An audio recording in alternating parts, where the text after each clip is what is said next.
늘 가정에서도 한번 인사합시다. 축복합니다. 추석 명절을 잘 보내셨죠? 인사합니다.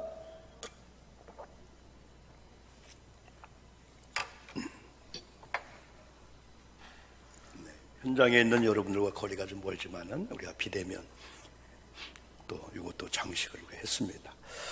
오늘 현장에 있는 우리 예배 다 이런 스태진들이에요. 그리고 가정에서 예배하는 우리 성도님들, 지난 한 주간 우리는 추석이란 명절을 우리가 보냈습니다. 정부의 시책에 따라서 우리가 다 모이지 못했지만은 그래도 가족의 소중성을 우리가 발견했습니다. 자유롭게 모인다는 것이 얼마나 귀한 것이고, 그러면 또 한편으로는 또 핵가족별로 미리 모인 데도 있지만은 이렇게 모여서 전체 가족이 중요하구나. 그러면서 또 한편으로는 내가 또 자녀들이 있는데 내가 또 하나의 또 어른이 되네. 저는 이번에 그런 걸 경험하면서 명절 분위기가 사실 안 나더라고요. 근데 금요일 날 우리 막내 이모님이 계시는 서구의 우리 구월교회 목사님 가정 가서 거기서 인사드리고 또 저들이 준비한 선물 드리고 하면서 어른들이 지금 계셔야 되겠구나. 제가 어른이라고 하는 게 이해가 안 되는 거예요. 썰렁한 것 같고. 그러면서 이 가족의 필요성을 이렇게 많이 이렇게 느꼈습니다. 그러면서 오늘 우리가 어떻게 보면은 10월을 출발하는 10월 4일은 우리 교회가 교회사랑 헌신주를 지키면서 우리 장로님들이 성찬 보좌하면서 성찬을 나누고, 그리고 또 우리가 축복의 안수를 하는데 사실 우리가 거의 7, 8개월 동안 못했습니다.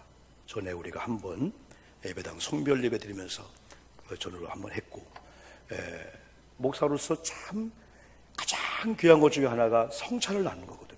세례식을 행하는 거. 그리고 성도님들을 주님의 이름으로 축복해 주는 이 일을 상황이 이렇기 때문에 절제할 수밖에 없다는 것이 많이 이렇게 아프고 많이 이게 괴롭고 많이 힘듭니다. 그렇지만은 우리 2부 예배 나온 성도님들이나 가정에 예배하는 성도님들께서 10월 첫 번째 주일을 보내면서 우리가 의미가 그거죠. 교회를 사랑하는 마음을 한번 표현해보자. 한 달에 한 번이라도. 어린아이들도 다 어른들 마찬가지입니다. 코로나 전국이 어떻게 될지 모르지만은 10월달 하면은 사실은 우리가 얼마나 중요한 그 달입니까? 당일을 또 회계적으로 2020년도가 11월 마지막인데 2개월 남겨놓은 10월달은 우리가 대신방도 하고 또 우리가 총여선교회 우리가 한번 좀 모임을 갖기도 하고 바자회를 하고 때로는 특세를 준비하고 기도회하고 얼마나 중요한 일인데, 아마 코로나로 인해서 정상적이지는 않지만은 우리가 한 번쯤은 교회력으로 2달만 있으면은 한 회계가 끝나는구나, 2021년도를 준비해야 되겠구나, 그런 마음을 가지고 10월달은 우리가 때로는 직분자로서 우리가 또 맡은 자로서 교회 중요한 이런 자리에 있는 우리 장로님들, 권사님들 모두가 다 우리가 때로는 자주 만나지 못하지만은 영적으로 139 기도 운동을 통해서 만나고 한다면은 이 영적인 힘은요 보이지 않지만은 우리가 합력하고 합세하고 성령이 기뻐하는 마음들을 정확히 알아요. 성령께서. 그러면 쫙 하나로 묶어주게 되는 거예요. 근데 이게 흩어지고 마음이 분산되면은 또 마귀가 그 틈을 이용해서 막 분산시키고 그럽니다. 그게 중요한 것은 자주 우리가 대면하지 못하지만은 집에 계시든 어디 계시든 자주 연락이 되든 안 되든 우리는 분명한 건 있잖아요. 하나님을 믿는 공통점이 있어요. 그리고 교회를 사랑하는 이 공통점이 있기 때문에 결코 우리는 흔들리지 않습니다. 혹자는 한국 교회가 이제 코로나가 정상이 되어도 이제는 절반도 안 모일 거다 하지만은 저는 그렇지 않습니다. 이 신앙이라고 하는 것은 어떤 상황이 되면은 이게 세멘트와 모래와 물이 만나면 콘크리트, 철근 들어가면 단단한 기둥이 되는 것처럼 신앙이 무서운 거예요. 우리가 지금은 다 약한 것 같지만은 결정적인 어느 순간이 오면요 순교를 각오하는 게 신앙이 아니겠어요? 하늘나라를 위해 순교를 각오하는 게. 그 때문에 교회를 위협한다든지 어떤 걸 통해서 교회가 약화된다, 그건 일반적인 생각입니다. 하나님께서 살아계신 걸 믿는 성도님들의 이 모임이라고 하는 것은 결집이 안 될 것 같지만은 어느 순간 되면 결집이 되기 때문에 나는 반드시 회복될 줄 믿고 오늘 우리가 이 말씀 앞에 우리가 섰습니다. 오늘 저는 이 역대하 이 13장의 말씀을 우리가 지난주부터 이렇게 새벽 기도를 우리가 하면서 지난 화요일 날 우리가 역대하를 쭉 읽는 과정 속에서 은혜를 받았어요. 이 말씀을 명절 주간에 고향에 안 들어가니까 잘 준비해서 10월 첫 번째 주일에 이 말씀을 전해드렸다 하면서 이 말씀을 제가 이렇게 설교로 만들어 갖고 왔습니다. 그래서 오늘 제목은 원래는 다른 제목을 잡았었는데 인생의 질문에 대한 해답이다.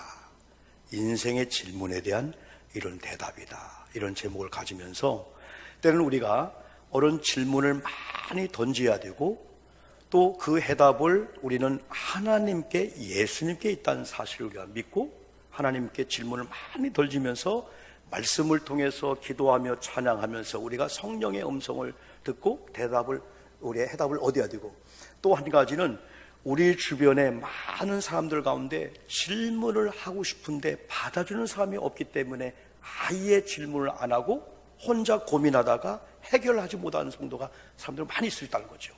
그러면서 정작 간다고 하는 것이 이단이나 잘못된 사람들한테 질문을 던져서 잘못된 해답을 얻어서 그게 잘못된 그의 이념과 사상을 건드려가지고 잘못된 경우가 얼마나 많은지 몰라요. 그래서 저는 이 말씀을 준비하면서 저도 우리 장로님, 권사님 우리 모두가 다 어느 공동체에 있으면은 거기서 크리스찬이든지 넌 크리스찬들이 뭔가 이런 코로나 상황 속에 고잔교회가 목사님이, 장로님이, 권사님이 이번 추석 명절도 만났는데 우리 동기관 중에 한 분이 물질로 상당히 힘든 것 같은데 얼굴에 희망이 있단 말이에요. 소망이 있단 말이에요. 그러면 던지잖아요. 아니 동서는 어머님 이런 가운데 어떻게 그 소망이 있고 희망이 있고 그래요? 그러면 대답할 준비. 그래서 누군가가 나한테 질문할 정도로 우리가 하나님 관계나 교회 관계나 이 신앙 관계가 뭔가 분명히 서 있다면은 누군가가 막 질문하지 않겠어요? 그래 그런 어떠한 이제 우리가 숙제다 하는 사실을 우리가 염두하면서 인생의 질문에 대한 그 해답에 대한 성경적인 우리 답을 한번 얻기를 원합니다. 특별히 오늘에는 여러분 두 명의 왕이 등장하는데 한 명은 아비야 왕이었고 두 번째는 여로보암 왕이었습니다. 우리가 잘 아시는 대로 이스라엘 나라가 120년 동안은 한 나라였습니다. 처음에는 초대 왕이 사울이었죠. 두 번째가 여러분 다윗이었죠. 그 다음에 솔로몬이 40년에서 120년 동안을 통일 왕국을 이뤘는데 솔로몬의 그 마지막 때 실정을 했어요. 하나님 멀리하면서 자기 뜻대로 하다가 나중에 이제 왕에서 나가면서 그의 아들 르호보암이라는 이 왕하고 여로보암이라는 왕이 대치되면서 나중에 르호보암이 남쪽 유다로 갈라지며 첫 번째 왕이 되고 북쪽 이스라엘로 여로보암이 왕이 되게 된 거예요. 120년 동안 하나 되었던 나라가 두 나라가 된 거예요. 그래서 역대하 13장에서는 아비야 왕 시대하고 벌써 르호보암의 두 번째 남유다 왕입니다. 그리고 여로보암과 전쟁이 이루어지는 이런 과정이 나와요. 여로보암은 북쪽 이스라엘의 초대 왕이기 때문에 오랜 기간을 했는데 오늘 4절부터 여러분 보았습니다마는 1절, 2절, 3절을 보니까 아비야 왕이 누군가를 여기서 나오고 있어요. 여로보암 왕 18째 해에 아비야가 유다의 왕이 되었다. 왕이었구나. 2절에서는 예루살렘에서 3년 동안 다스렸다. 짧잖아요. 대개 10년. 이 다음에 4장에 나올 때 아사왕이 그 왕으로 있는 10년 동안에 평안이 넘쳤다 그랬는데 10년, 17년, 20년인데 3년 동안 짧았다는 거죠. 그의 어머니가 나와요. 그의 어머니의 이름은 미가야요. 기브아 사람 우리엘의 딸이었더라. 아비야가 여로보암과 더불어 싸울세. 그러면서 아비야 왕의 지금 상태를 3절에서는 전쟁 중이었다.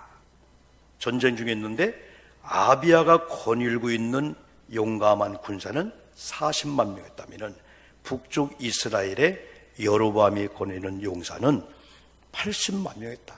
게임이 안 되는 겁니다. 열세인 이런 상황 속에서 이제 왕이 되었습니다. 그런데 우리가 좀 더 성경을 보면은 항상 성경은 여러분 그 단면만 보면 안 돼요. 양면을 다 보여야 돼요. 우리도 오용복이라는 사람, 또 여러분이라는 사람, 또 누구누구를 평가할 때 우리가 한쪽 면만 들으면 안 되잖아요. 아비야 왕에 대해서 역대하에서는 아주 긍정적이면서 좋은 면을 이야기하고 있어요. 근데 열왕기상 15장 가면은 아비야는 아주 형편없는 사람이었어요. 양면성을 보자는 거예요. 이런 자가 왕이 되는 거예요. 그래서 하나님의 은혜라고 하는 거예요. 그래서 역대상 15장 말씀을 여러분 가만히 보면은 이 아비야를 통해서 우리에게 주는 하나님의 그 메시지가 있어요. 그래 역대상 그 15장 우리가 2절, 3절 이 말씀을 쭉 보면은 아비야에 대해서 긍정적인 평가를 역대하가 하는 반면에 열왕기상에서는 아비암이라는 이름으로 등장합니다. 이 아비암은 아비야와 똑같은 동명입니다. 근데 아비야라고 하는 야가 빠지면서 열왕기상 15장에서는 아비얌이라고 표현해 주는 거예요. 이 아비야의 이 이름 뜻은 여호와는 내 아버지다라는 그런 뜻이거든요. 근데 야가 여호와와 연관되는 야가 빠지고 얌이 되었어요. 그러면서 열왕기상 15장 3절에서 그의 아버지가 이미 행한 모든 죄를 따라 행했다. 아버지 르호보암입니다. 그의 마음이 그의 조상 다윗의 마음과 같이 아니했다. 누가요? 아비암이라는 사람이. 그의 하나님 여호와 앞에 온전하지 못하였다. 이렇게 표현해주고 있습니다. 그리고 열왕기하 15장 2절에서는 예루살렘에서 3년 동안 다스린다. 역대하고 똑같이 표현했죠. 그의 어머니의 이름이 미아가요. 그리고 아비살롬의 딸, 다시 말하면 압살롬의 딸이었다. 이렇게 성경은 그렇게 거기서 표현을 해주고 있습니다. 그래서 열왕기상 15장의 이 아비암에 대한 그 이야기하고 역대하 오늘 13장의 그 이야기를 여러분 이렇게 들으면은 그게 여러분 은혜가 될 수가 있어요. 그래서 아까 말씀드린 대로 열왕기상 15장 2절과 3절을 여러분 중요하게 보았으면 여러분 좋겠습니다. 자, 이 역대하 11장 18절 이렇게 표현을 보면은 우리 역대하 13장인데 20절 보면은 압살롬의 딸 마아가에게 장가들었더니 그가 아비야와 앗대와 시사와 슬로밋을 낳았더라. 르호보암은 바로 오늘 아비야의 아버지입니다. 마아가의 아들 아비야를 후계자로 세웠으니 이는 그의 형제들 가운데 지도자로 삼아 왕으로 세우고자 함이더라. 자, 그럼 다시 역대하 13장 아까 2절을 보았는데 우리엘의 딸 미가야라고 표현했어요. 여기서는요. 아비야를 낳았다고 기록하고 있습니다. 아마도 아비야의 모친 여기 미가야라고 표현되는 압살롬의 딸 다말의 몸에 태어난 여인으로 우리가 이제 볼 수 있는데 그러면은 압살롬과 다말과 모친 여기 그리고 마가야라고 표현했죠. 또 아비야 왕 이게 4대가 되는 거야 이게. 네, 다 연결되는 거예요. 이런 아비야가 다시 오늘 본문에 오면은 바로 왕이 되었습니다. 그래서 3년 동안 이제 지키는데 성경은 르호보암의 은혜도 아니고 아비야의 은혜도 아니고 성경은 그가 왕이 된 것이 다윗의 은혜로 되었다고 말씀해 주고 있어요. 다윗의 은혜로 되었다. 그러니까 다 다윗의 가문이잖아요. 다윗의 가문이잖아요. 그가 비록 여러모로 열왕기상에서는 참 안 좋은 신앙의 그런 형편을 표현했는데 다윗의 후손으로 다윗을 위해서 왕이 되었다는 거예요. 왕이 됐다는 거예요. 아, 이걸 통해서 믿음의 할아버지, 아버지의 이 신앙의 이런 씨앗들이 자녀에게 조금 부족한다 할지라도 할아버지, 아버지, 엄마가 뿌려놓은 신앙의 그 씨앗들을 자녀가 열매를 거둘 수가 있는구나. 이게 대대로 신앙이 이어지는 거 대대로 쓴 뿌리를 우리가 뿌리지 않고 신앙의 좋은 씨를 뿌려주는 이 일이 우리 부모님 세대에, 우리 선조들 세대에 중요하다는 사실을 성경은 우리에게 여러분 말씀해 주고 있습니다. 자, 그러면은 첫째 질문을 이렇게 우리가 한번 좀 살펴보면서 답을 찾읍시다. 어떻게 살면은 실패할까요? 이렇게 물어보는 사람 없겠죠? 어떻게 사는 게 실패하는 거예요? 우리가 역대하 13장 이렇게 말씀을 여러분 계속 보면은요, 아비야 왕이 여로보암과 대치 중에 있는, 말하면 전쟁 중에 있는 여로보암 왕 앞에서 마치 고백하고 선포한 내용 속에서 여로보암은 저러니까 실패하는구나. 여로보암이 80만 군대가 있어도 40만 군대밖에 안 되는 유다왕, 바로 여기 아비야를 이길 수 없는 거구나. 결국은 사람이 사는 가운데 복을 받고 복을 안 받고 전쟁에 이기고 승리한 비결은 사람들은 무기요 숫자요 다 그거에 있다 하지만은 우리 믿음의 사람은 하나님이 누구 편이고 하나님이 이기게 하느냐, 하나님이 함께하는 나라가 백성이 누구냐, 여기에 우리 신앙인들은 초점을 맞추잖아요. 그래서 교회가 잘 되고 개인이 잘 되고 한 나라가 잘 되는 거 우리가 노력도 우리의 여러 가지 필요하지만은 하나님께서 이 백성을, 이 민족을, 우리 교회를 어떻게 볼까에 관심 갖다 보니까 우리가 보이는 사람 앞에서 우리가 뭐라 할까요?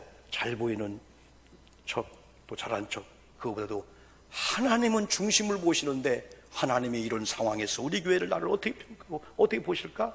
거기에 초점을 맞추다 보니까 하나님 마음에 들었던, 기도했던 지혜의 사람 솔로몬처럼 사도행전 13장에서 하나님 마음에 합했다, 들었다라는 다윗처럼 하나님 마음에 드는 왕이 되고 그런 주의 종이 되고 성도가 되면은 사람들 앞에서 인정을 받지 못할 수가 없다는 거죠. 어떤 경우는 사람 앞에는 인정을 받는데 하나님 앞에 인정받지 못할 게 여러분 많이 있죠. 자, 그러면은 여로보암에 대해서 아비야가 뭐라고 담대하게 마치 지적하듯이, 마치 하나님 평가에 의해서 미달린다 이러기 때문에 그 내용을 가만히 보면요, 역대하 13장 6절에 보면 이런 말씀이 나옵니다. 여로보암은 자기의 주를 배반했다. 그리고 여로보암을 따르는 자를 가만히 보니까 누구냐면, 이런 표현을 했네요. 난봉꾼과 잡배들이었다. 지금 아비야 왕이 여로보암을 따르는 추종하는 부하들을 가만히 보니까 난봉꾼과 잡배라는 거예요. 이런 용어가 성경에 나왔어요. 이런 사람들은 자기 유익을 따라 왕 앞에서는 왕이요 하다가 왕 뒤에 가서는 벌거벗은 임금. 아이고 저기 왕이요. 이런 사람들이 난봉꾼과 잡배들입니다. 상식이 없어요. 이성이 없어요. 이런 사람, 믿음이 없는 그런 사람들입니다. 역대하 13장 7절로 8절 보니까 하나님께서 세운 나라를 대적하는 여로보암이었어요. 그리고 하나님이 세운 제사장들과 하나님이 세운 권위자들을 무시하고 공격하는 여로보암을 아비야가 지적합니다. 그리고 8절에서는 여호와의 나라를 대적하고 금송아지 신을 만들고 그걸 하나님이라고 섬기는 여로보암이었습니다. 9절에 가보니까 하나님께서 세운 제사장들을 쫓아냅니다. 그리고 자기들이 세운 제사장들을 돈으로 주고 세우는 이런 여로보암이었습니다. 이방의 풍속을 따랐다. 아마 바알신을 섬기는 사람들, 아스라신을 섬기는 사람들, 제사장이 하나님이 세운 제사장이 아니라는 거예요. 이방인의 풍속을 따라서 가만히 보니까 오늘 성경은 9절에서 뭐라고 표현했죠? 이렇게 표현했습니다. 역대하 13장 9절을 보면은 이렇게 그들이 세웠다고 했습니다.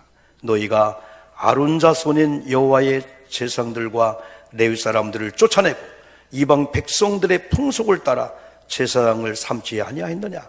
누구를 막론하고 어린 수송아지 한 마리와 순양 7마리를 끌고 와서 장립을 받고자 하는 자마다 허무한 신들의 제사장이 될 수 있도다. 돈으로 사람을 세웠다는 거예요. 예수님 당시에 로마의 압제를 당할 때 여러분 유다 나라는요 하나님이 세운 제사장이 있었어요. 하나님이 세운 제사장들은요 하나님만 의식하며 왕들 앞에 백성들 앞에 담대하게 여러분 선지자는 말씀을 전하듯이 예배를 집례하고 때는 하나님 앞에 죄를 가지고 나가는 그런 제사장이 있는데 어용 제사장이 있었어요. 사람들이 세운 제사장. 그래서 같은 제사장들이 모였는데 하나님이 세운 제사장들은 하나님 중심으로 하나님을 살아가는 마음을 가지고 다 그 계명을 따라가는데 그 중에 꼭 그래야 돼 하면서 반대하는 무리들, 다 친정부, 그 당시에 로마의 다 눈치를 보고 다 유다의 눈치를 보면서 그런 인간이 세운 그 제사장이 초대교회에 있었단 말이에요. 그래서 이런 그 공동체가 다 하나가 되면은 외부에서 아무리 뭐해도 괜찮은데 뭔가를 던지면 이쪽에서는 반대하고 추종할 거니까 그걸 알고 오늘 교회 공동체를 무너뜨리듯 그런 미끼를 삼게 되는 거죠. 이게 역대하 여로보암이 그런 제사장을 세웠답니다. 하나님이 세운 아론의 지파, 레위 지파 제사장을 다 쫓아내고 바로 이방의 풍속에 따라서 양 몇 마리 갖고 와, 소 몇 마리 갖고 와, 장립을 위해서 그 가꾸는 자들을 제사장을 세우는 이런 죄를 범했다고 아비야 왕이 지적을 해주고 있습니다. 아하, 그러면은 실패하는구나. 실패의 원인을 우리는 성경을 통해서 여로보암의 자세를 통해서 보았습니다. 그 다음에 두 번째는 어떻게 하면은 그럼 우리는 승리할까요? 라고 한 그 질문에 대한 답을 한번 얻어본다면은 이 아비야 왕이 비록 짧은 3년 동안 왕 노릇했지만은 아까 말씀드린 대로 왕이 된 것은 조상 다윗의 이유였습니다. 다윗 때문이었습니다. 열왕기상 15장 4절에서 그의 하나님 여호와께서 다윗을 위하여 예루살렘에서 그에게 등불을 주시되, 여러분 열왕기상 15장 2절 3절 4절 이 반전입니다. 형편없는 이 아비암을 소개했는데 그런데도 아비암을 하나님께서 긍휼히 보시고 다윗을 위해서 바로 그 르호보암의 아들 아비암을 왕으로 세우겠다는 이 은혜입니다. 아비암이 이런 걸 알았다면 겸손하지 않겠습니다? 내 실력이나 내 능력으로 내가 왕이 된 게 아니야, 이건 전적인 하나님의 은혜야, 우리 조상 다윗 때문이야 라고 했다면 겸손한 가운데 왕 역할을 했을 거예요. 그러다 보니까 역대하 그런 아비야의 좋은 점들을 많이 들춰내고 있습니다. 그래서 아비야 왕의 자세처럼 살면은 바로 승리하는구나. 그 아비야 왕의 그 승리의 그 자세가 10절부터 나왔는데요. 여로보암 앞에 당당하잖아요. 하나님이 세웠다는 이런 믿음을 가지면요, 하나님 앞에 두렵고 떨림을 쓰지만요, 사람들 앞에는 당당할 수가 있어요. 사람들 앞에 우리가 아첨하고 할 필요가 없습니다. 그래서 역대하 13장 10절 보니까 여호와 하나님만이 우리 하나님이다. 이렇게 하면 승리하는구나. 아비야 왕의 자세인데, 아비야 왕의 자세는 여호와 하나님만이 우리의 하나님이라 라고 신뢰하는 그런 자세가 있었어요. 또 여호와께서 세운 제사장은 그 누구도 아니고 아론의 자손이고 레위의 사람들이라고 하는, 정확하게 우리 목사님을, 우리 제사장을 하나님이 세웠구나 라고 하는 그 권위를 존중했다는 거죠. 왕일지라도 하나님의 권위와 하나님께서 세우신 제사장들을 함부로 하지 않았다는 사실입니다. 역대하 13장 11절 보니까 우리는 여호와의 계명을 따라 제사를 드린다. 이게 아비야 왕의 자세였어요. 르호보암아, 당신은 금송아지를 만들고 그렇게 장립식을 하지만은 우리는 여호와 하나님의 계명을 따라 예배를 드리고 제사를 드린다. 누구를 따라서요? 여호와의 계명을 따라.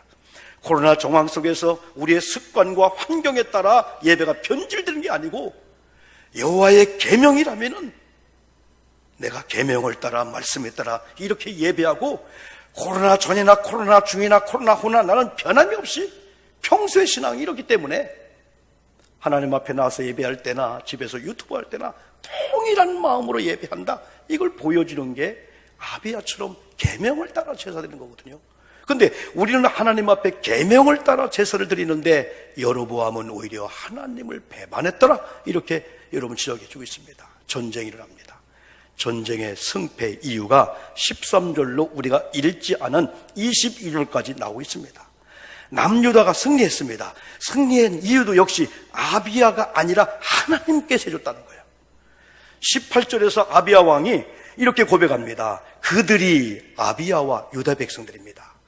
그들의 조상 하나님 여호와를 의지하였다. 누가요? 아비야 왕과 그 백성들이 하나가 되어서 그들의 조상 다윗의 하나님 여호와를 의지했다. 20절에서는 여로보암이 아비야 때 계속하여 강성하지 못했다. 이렇게 말해주고 있어요. 모든 면에는 여로보암이 능력이 있습니다. 힘이 있습니다. 그런데 아비야 왕이 재임하고 있는 기간 동안에 여로보암의 그 당당한 기세가 꺾이면서 벌벌 떨고 살았다는 거예요. 아비야는 21절에 점점 강성하여 아내 14명을 거느리고 아들 22명과 딸 16명을 낳았더라. 지금 풍속과 그때 풍속은 여러분 다르죠. 이런 축복을 바로 그가 누렸다. 이렇게 성경은 이렇게 말씀해 주고 있습니다. 오늘 세 번째 우리의 질문입니다. 죽음이 무엇일까요? 세상은 과연 죽음으로 모든 게 끝날까요? 아니면 또 죽음 이후의 세계는 있을까요? 천국은 무엇일까요? 아니면 지옥은 무엇일까요? 중요한 것은 죽었다는 사실입니다. 여로보암도 죽었다라고 20절에서 표현했고, 오늘 본문에서는 안 나오지만은 아비야도 14장 1절에 가서는 아비야가 그의 조상들과 함께 누움에 다윗성에 장사되고 그의 아들 아사가 대신하여 왕이 되니 그의 시대에 그의 땅이 10년 동안 평안하니라. 전쟁에 승리했던 아비야도 결국은 죽었고, 그리고 또 여로보암도 여러분 죽었다는 사실 속에서 우리는 히브리서 9장 27절을 잘 듣고 있지 않습니까? 사람이 한 번 태어나면은 반드시 한 번은 죽는다는 사실. 죽음 앞에서 많은 사람들이 죽음에 대한 질문을 합니다. 영생에 대한 질문을 합니다. 천국에 대한 질문을 합니다. 우리는 때로는 해답을 줄 수 있는 해답지는 아닐지라도 우리가 만난 예수 그리스도가 해답입니다 하면서 예수 그리스도를 만나게 하는 이 구도자, 전도자의 삶을 살아야 될 사명이 우리에게 있는 겁니다. 아비야와 르보암 또 여기 여로보암의 평가는 당대도 하겠지만 후대가 할 거예요.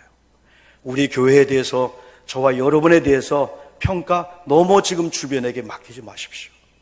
우리가 어느 과정을 지난 다음에 우리 후대들이, 우리 후손들이, 우리 많은 사람들이 그때 그 목사님, 장로님 그 교회 그랬구나. 하나님 평가에 너무 우리가 기대하시면서 사람 평가는 너무 기대하지 마십시오. 오직 하나님께서 어떻게 우리 교회를 나를 평가할까? 죽음 이후의 세계를 믿는 우리들이 죽음에 대한 그런 어떠한 확실한 답을 갖고 있어야 돼요. 그래서 크리스찬들의 사명이 있습니다. 이 땅에서의 성공과 실패가 목적이 아니라 영생의 나라를 위해서 삶을 사는 게 그리스도의 사명이다. 이 땅의 마지막인 양 여로보암처럼 수단과 방법을 가리지 않고 성공과 부만 위해서 살아서는 안 된다는 사실입니다. 이 땅에서 잘 살고 못 사는 것도 내 힘과 능력과 어떤 받은 유산이 아니고 하나님으로 인해서다. 우리의 믿음의 조상들, 할아버지, 할머니 뿌리는 씨앗을 내서 나는 안 될 수가 없어. 잘 될 수밖에 없지. 그런 믿음을 갖는 일도 중요한 사명 중에 하나라고 볼 수가 있습니다. 오늘 유다 왕과 북이스라엘의 여로보암 왕이 그렇습니다. 넌 크리스찬들의 질문에 대한 해답을 가지고 우리는 살아야 됩니다. 사람들은 주변 사람들 중요합니다. 누구에게 묻느냐가 중요합니다. 서두에 말씀드린 대로 누구에게 묻느냐에 따라서 답이 달라질 수가 있어요. 오늘 열왕기상 15장의 평가는 아비암만 보면은 나쁜 사람. 그런데 역대하 13장에서는 아비야가 이런 왕으로서 이런 자세를 가졌구나. 긍정적인 면을 볼 수 여러분 있습니다. 우리는 주변 사람들이 얼마나 소중한지 몰라요. 그리고 우리가 주변 사람이 되어주는 게 얼마나 소중한지 몰라요. 우리가 뭔가 문제가 있을 때 전화를 걸어서 장로님 할 수 있는 분이 있다면 행복한 것이고, 누군가가 여러분 어렵고 힘들 때 여러분 이렇게 마음의 문을 놓고 하면서 권사님 장로님 이게 질문 있는데 이 답 좀 한번 주세요. 우리는 그런 영향력을 주는 일도 매우 중요하다고 볼 수가 있습니다. 그런데 중요한 것은 정확한 답을 우리가 갖고 있어야 되고, 아까 말씀드린 대로 저와 여러분의 해답지는 아닐지라도 우리는 문제 해답이신 예수를 만났기 때문에 우리는 예수님을 소개할 수가 있고 예수님과 연결할 수가 있고 예수님 만나보세요, 예수님께로 와보세요, 얼마든지 할 수가 있어요. 세상에서 너무나 많은 사람들이 패션을 가지고 살아요. 인생이 뭐냐, 어떻게 살아야 되냐, 너무 힘든데요, 코로나 이유가 뭐냐, 어떻게 해치해야 되냐, 이후에 어떤 상황이 올 거냐, 영적인 문제, 물질의 문제 다 그렇습니다. 여러분, 저는 지난 수요일날 수요 기도회를 잠깐 우리 가족과 함께 여기서 하고 아주 작정을 하고 제가 8시 반부터 본 게 있습니다. 우리 장모님 권사 혹시 본 분이 있나 모르겠어요. 왜? 우리가 어릴 때에 진짜 뭐라 할까요? 남진과 나훈아 하면 그랬잖아요. 그래서 나훈아 씨가 15년 동안에 11년 만에 방송에 나오고 사람 앞에 서는데 어떤 메시지를 갖고 올까? 저는 옛날부터요, 나훈아 하면은 리듬이나 박자나 제초에 진짜 빠질 정도로 했는데 이번만큼은 뭔가 메시지가 있지 않을까? 메시지가 있는 걸 제가 발견했어요. 사람들은 여러 가지로 이게 하는 얘기 있습니다. 나도 4가지, 5가지를 다 정리하고 있습니다. 오늘 그거보다도 그가 9개 곡을 만들었어요. 11년 동안 사람 앞에 서지 않으니까 사람들은 그를 여러 가지 루머, 여러 가지로 해가지고 막 평가하고 막 댓글로 도배했어요. 별의별 얘기가 다 있었답니다. 그러나 그가 그럽니다. 9곡을 작곡하는데, 최소한도 한 곡을 작곡하는데 빠르면 6개월, 8개월, 1년 걸린대요. 그 정도로 책을 보여야 되고, 가사 우리가 볼 때는 별거 안 같지만 공부하고 연습하고, 막 어떤 분이 나훈아 지금 그 정도면 그냥 악보가 걸레처럼 된 거예요. 막 악보를 그리고 거기서 후배들 막 놀래버리는 거예요. 11년 동안 전 세계를 다니면서 역사를 공부하고 문화를 공부하고 그러면서 작곡하면서 내온 9개 그 노래가 거의 다가 다 이상할 정도로 인생이 뭐냐, 죽음이 뭐냐, 사랑을 얘기하고, 어제 하프를 연주하는 그 자매 이름이 하와란 자매고, 아담과 헤브 사랑하게 하소서, 용서하게 하소서, 다 그런 용어인데 그 중에 절정적인 것은 테스 형이라고 하는 그 제목의 그 노래입니다. 소크라테스를 형이라고 부릅니다.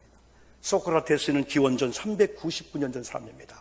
소크라테스에 대해서는 우리가 여러분 잘 알고 있습니다. 지행일치입니다. 여러분 많은 일을 가르치면서 직접 행한 사람입니다. 마지막 누명을 쓰고 독배를 마시는 순간에도 악법과 법이다 하면서 당당히 살았던 그의 삶을 플라톤이 3권의 책으로 남겼습니다. 그 책들 내용을 다 이해할 수는 여러분 없습니다만은 그 사람들의 그 행복이 뭐냐, 즐거움이 뭐냐, 고통이 뭐냐라고 하는 거에 대해서 그 책을 통해서 플라톤이 평소에 스승이었던 소크라테스가 질문했던 그 질문들을 그 책을 통해서 쭉 여러분 설명합니다. 그 중에 하나가 파이드라는 책이 있었고요, 또 국가라는 책이 있었고 필레보스라는 책이 있는데, 파이드는 사형 선고를 받고 소크라테스가 감옥에 갇혔을 때 그 괴로움과 즐거움이 뭐냐를 플라톤이 보는 걸 기록하게 된 거예요. 국가는 괴로움을 면하는 게 목적이 아니라 다 괴로움을 이기려면은 보는 거, 듣는 거, 먹는 걸 느끼고 보고 즐겁고 막 고백하며 살라 이거예요. 필레보스라는 책을 통해서는 참된 삶과 즐거움에 대해서 2가지, 소크라테스가 몸과 영혼이 동시에 즐거워하는 것이 진짜의 참된 삶이다. 그리스도를 믿지 않는 소크라테스도 영혼을 얘기했어요. 그래서 저는 나훈아 씨의 그 멘트와 가사 속에서 소크라테스를 엄청나게 연구한 것 같아요. 2400년 전에 소크라테스를 부르면서 그의 애절한 고백 속에서 한마디의 소크라테스 형님을 부르면서 내백 꼭 한 그 말의 의미가 뭐냐요? 너 자신을 알라. 나는 모르겠다는 거예요. 형님 좀 알려달라는 거예요. 그러면서 많은 절규와 많은 고백 속에서 테스 형을 부르면서 나훈아 씨가 하는 고백 중에 먼저 가본 그 나라가 어떻습니까? 천국은 과연 있습니까? 저는 예전에 몰랐던 나훈아 씨의 지금의 그 카리스마틱한 모습보다 겸손한 모습 속에서 뭔가 다 이 용어 하나가요. 애인이 뭐 있어요. 결혼하고 싶어요. 그런 노래가 나왔는데요. 교회 가고 싶다는 거예요. 기도하는 여인을 봤다는 거예요. 다 이 교회, 예배당, 그리고 뭐 천국, 다 이런 거에 대해서 많은 가사 속에 내포되는 걸 볼 때 뭔가 변화가 있나 저분이. 어느 날인가는 진짜 예수님 만난다면 소크라테스가 답을 주지 못한 그 답을 줄 건데 죽음이 뭡니까? 죽음 후에 천국이 있나요? 영생이 있나요? 인생을 어떻게 살아야 되나요? 73세 그 나이에 2시간 반 동안, 그것도 6개월 동안 얼마나 많이 KBS 보도국장 거기 연습을 했는지, 어디서 그 힘이 나오는지. 혼자 말입니다, 혼자. 저런 분에게 마지막에 그 질문을 하나님께 던진다면 우리 하나님께서, 예수님께서 정확하게 답을 줄 건데 소크라테스를 형으로 불러드린다 할지 답을 줄 수 없잖아요. 오대문 오늘 저희들에게 이런 우리 주변에 많은 사람들이 어떻게 하면 승리하는 거예요? 어떻게 하면 실패하는 거예요? 그들이 물을 때는 물질이나 그걸로만 볼 수 있습니다. 그러나 저와 여러분들은 이 영적인 문제를 한번 잘 보시면서, 당신은 지금 물질의 문제, 건강의 문제, 코로나 이런 상황 속에 어떻게 헤쳐나가야 되나, 육적인 문제 같지만은 당신은 지금 영적인 문제를 나한테 호소하고 있는 거예요. 그래, 영적인 문제에 대해서, 육체, 혼의 문제, 죽음 위의 문제에 대해서 정확한 답을 가지고, 성공도 가지고 있는 부정도가 아니고 가난해도 이 정도면 성공한 거야, 승리한 거야, 성경적으로 답을 주면서 살아야 될 사명이 있는 자들이다.